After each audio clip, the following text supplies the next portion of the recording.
오늘의 키워드는 생동성 실험 알바입니다.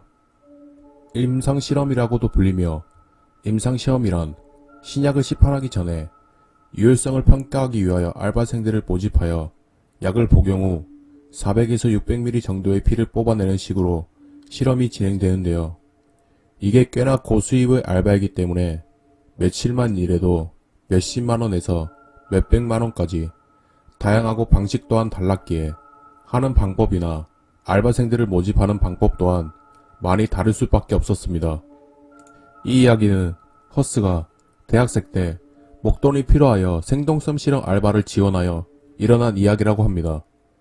방학이 다가오기도 하고 목돈이 조금 있으면 방학 때 술도 마시고 여윳돈도 있을 수 있기에 알바를 찾던 도중 허스는 친구 철수에게 알바를 할 데 없냐고 물어보고 철수는 알바가 하나 있긴 한데 좀 꺼림칙할 수도 있다고 하며 한 알바를 하나 소개를 해줬다고 합니다. 그런데 길어봐야 일주일이라면서 수입은 일주일에 300만원 정도를 받을 수 있다고 하니 세상에 그런 알바가 어딨냐면서 소개해달라고 했고, 철수는 그런데 일주일 동안 병원에 입원을 하여야 한다며 지역 또한 지방의 작은 시골 같은 읍내이기에 갑갑할 수도 있고 또 일주일 동안 병원에서 벗어날 수도 없고 지정된 공간에서 지내야 한다고 하였지만 일주일에 300만원이라는 돈은 한 달 동안 알바를 한 알바비보다 더 많았기도 하고 몸을 쓰거나 날을 새는 알바도 아니었고 그저 약만 제대로 복용하기만 하고 간단한 테스트만 하면 된다고 하였기에 허스는 철수에게 생동성 실험 알바를 하는 루트를 받게 됩니다. 그래도 이게 사람의 몸을 사용하는 거라 약간의 걱정도 들어 실험을 지원하기 전 여러 사이트에서 정보를 받아 보았는데 공식적인 사이트인 메디땡땡 같은 사이트가 아니고 다음 웹사이트에서 지원을 받는다는 거였습니다.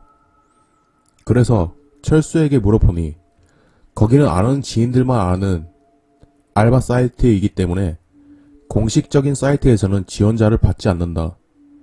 거기가 지급액도 세고 또 다른 것보다 실험 테스트의 수도 낮기 때문이기도 하고 지원하고 잠적하는 사람들이 하도 많기에 회사 직원과 서로 아는 지인들만 이용하는 곳이라고 하였습니다. 하긴 이런 누워서 떡 먹는 알바를 사람들에게 다 퍼뜨려 주는 것보다 독식하여 일을 하는 것이 더 좋은 방법이었기에 허스는 카페를 통하여 생동성 실험 알바를 지원합니다. 회사는 코로나 관련의 한 제약회사였고 위치는 경상도의 유명한 산이 있는 작은 군에 위치한 곳이었다고 합니다. 전화를 걸자 회사의 직원은 회사의 연락처를 가르쳐 줄 테니 그 번호로 간단한 양식을 보내달라고 하였고 양식에는 이름, 나이, 키, 그리고 혈액형, 복용하고 있는 약 또는 이전에 수술을 한 적이 있거나 병적으로 인한 기록이 있는지에 대한 것을 물어봤다고 합니다. 지금까지 병적으로 아프거나 유전적인 유hen병 또한 없었고 복용하고 있는 약 또한 없었기에 양식을 적어서 회사에 보내주었고 회사에서는 그 뒤로 3일 뒤 시외버스를 타고 회사가 있는 군의 정류장에 도착하여 문자를 한 번호로 전화를 주면 회사 측에서 마련한 차가 있기에 타고 이동하시면 된다고 했습니다. 게다가 이동 경비 또한 금액을 따로 주고 시간당으로 시급까지 쳐서 계산해주겠다고 하니 이동하는 동안에도 돈을 벌 수 있겠거니 하면서 너무나도 기분 좋게 가방 하나에 필요한 물품들을 싸고 버스를 타고 군으로 이동했다고 합니다. 군에 도착하자마자 어느덧 노을이 지는 저녁 시간이 되었었고 남색의 공장 잠바 같은 옷을 입은 2명의 남자가 나타나며 한 명은 혹시 땡땡 회사 알바 하시는 분들은 이쪽으로 모이라며 사람들을 모으기 시작했고 한 명은 사람의 인원을 파악하고 무언가 알 수 없는 서류에 체크를 하며 지원자들을 확인하기 시작했다고 합니다. 참가한 사람들의 인원은 허스를 포함한 5명, 생각보다 많지는 않은 인원이었지만 알바비의 금액대가 생각보다 높았기에 회사 측에서도 부담스러울 수밖에 없겠거니 생각하며 하얀색 승합차에 올라탔다고 합니다. 사람들은 다 피곤한지 아니면 이 생동성 알바를 한두 번 해본 게 아닌지 서로 아무 말도 없이 쪽잠을 자기 시작했고 겨울이어서 그런지 생각보다 노을은 빨리 졌고 금방 해가 져 어두컴컴한 저녁이 되었다고 합니다. 허스도 짐을 싸고 버스를 타고 이동을 해서 그런지 몰라도 피로감이 몰려오기 시작했고 차가 덜컥거리는 소리와 함께 잠에서 깨었을 때는 건물 하나 없는 빛도 하나도 없는 동네에 도착하였고 한쪽에는 그저 산, 한쪽에는 그저 바다가 있었다고 합니다. 그리고 한참 뒤에 차가 움직이는 걸 생각해서 보다가 이거 섬에 들어온 것 같은 느낌이 들었다고 합니다.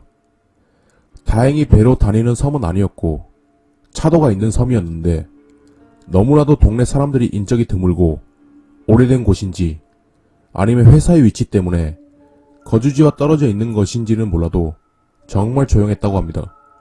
그렇게 내려 이동을 하는데 정말 낡은 하나의 건물이 보였다고 합니다. 그 건물을 보자 이거 뭔가 잘못된 것 같은 느낌이 들긴 했지만 건물의 내부에 들어섰을 때는 정말 잘 정리정돈이 되어 있고 의료시설이 정말 깔끔하게 정리가 되어 있기도 했고 하나씩 건네주는 깔끔한 환자복을 받아 보았을 때는 정말 회사와 관련된 병원이긴 한가 보다라는 생각이 들었다고 합니다. 그렇게 5명은 2명, 3명 나누어져 2개로 된 방에 들어가게 되었습니다. 일단 환자복으로 옷을 갈아입고 침대 주변에 가져온 짐을 내려놓았습니다. 그리고 얼마 뒤 하얀색 병원복을 입은 남자의 직원들이 들어오기 시작했고 노란색, 하얀색, 초록색으로 구성되어 있는 6개의 알약을 건네주고 가져온 소지품과 핸드폰을 모두 회수해 가야 한다면서 같이 가져온 박스를 건네며 그 안에 담으면 퇴실할 때 건네주겠다고 하였습니다. 마치 군대에 처음 들어갔을 때의 느낌처럼 환복을 하고 소지품과 핸드폰을 건네주었지만 이렇게까지 개인 물품을 다 가져가야 하나 싶어 물어보았습니다. 제가 생동성 알바는 처음이어서 그런데 왜 소지품과 핸드폰을 가지고 가시죠? 라고 묻자 직원은 소지품은 실험에 위반되는 술이나 담배 또는 위험한 물질 등의 물품들이 있을 수도 있기에 검사를 하는 목적으로 가져간다고 하였고 핸드폰은 카메라 기능이 있으므로 회사 측에서 보안상 보관을 하는 것이라고 하였습니다.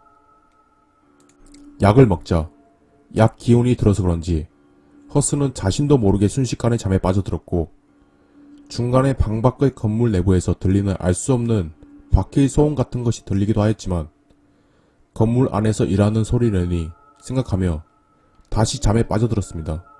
아침부터 일어나 할 일이라곤 방으로 가져다주는 정해진 식판의 밥을 하루 3끼 먹는 것이었고 밥의 맛은 짜지도 달지도 않고 자극적인 맛이 전혀 없는 저염식의 반찬과 국이었다고 합니다.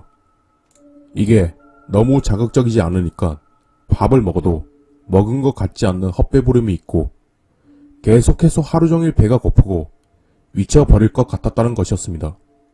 그런데 옆에 같이 방을 쓰고 있는 사람은 이상하게도 하루 종일 밥 먹는 것 외에는 아무런 움직임 없이 침대에만 누워 있었고 말도 한마디도 없이 잠만 자다가 일어나면 창밖을 쳐다보면서 앉아있고 마치 시한부 판정을 받은 사람처럼 아무런 의욕도 생기도 없었으며 그저 살아있는 송장과 같았다고 합니다. 오늘은 여기까지 생동성 실험 알바의 1부를 마치고 다음 이 시간에 이어서 2부를 업데이트 하도록 하겠습니다.